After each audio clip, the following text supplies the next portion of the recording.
ఇక్కడ తాడ్వాయిలో పొట్టం ప్రవళిక గారు గెలవడం, కాంగ్రెస్ వాళ్ళకి జీర్ణించుకోలేక వాళ్ళు చేసేటువంటి కార్యకలాపాలు ఎలా ఉన్నాయంటే పోలీస్ స్టేషన్ కి కనీసం కిలోమీటర్ పరిధి కూడా లేనటువంటి ఈ షెడ్డును కాలబెట్టారు. కూతవేట దూరంలో ఉన్నటువంటి కొండపర్తి గ్రామంలో ఇరుప సీతారాములు అని చెప్పేసి ఒక గిరిజన బిడ్డ, ఆదివాసి బిడ్డ ఇంట్లో గ్యాస్ స్టవ్, బట్టలు, ఆయనను కొట్టడం, వాళ్ళ భార్యను కొట్టడం, వాళ్ళ కొడుకును కొట్టడం, ఆఖరికి బిడ్డ వేరే ఊర్లో ఇచ్చినటువంటి బిడ్డ ఓటేయడానికి వస్తే ఆ బిడ్డ కాలినటువంటి సీతక్క గారు రౌడీ షీటర్లని, రేపిస్టులని వీళ్ళనేనా ప్రోత్సహించేది?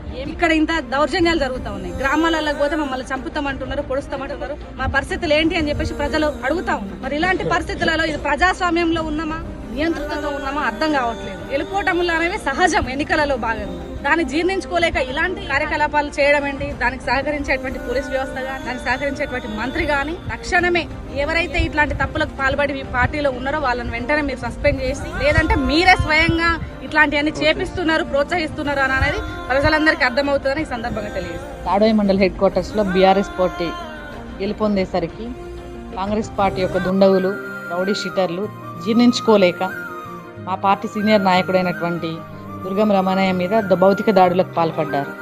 ఇలాంటివే కొనసాగితే ఇక మీదట ప్రజలు మీకు ఇంకా బుద్ధి చెప్తారు. ఇప్పుడు బుద్ధి చెప్పిండ్రు. వీటన్నింటినీ మంత్రి సీతక్క ప్రోత్సహిస్తుంది. ప్రజలారా ఒక్కసారి అర్థం చేసుకొని స్థానిక సంస్థలలో బుద్ధి చెప్పాలని విజ్ఞప్తి చేస్తా ఉన్నారు.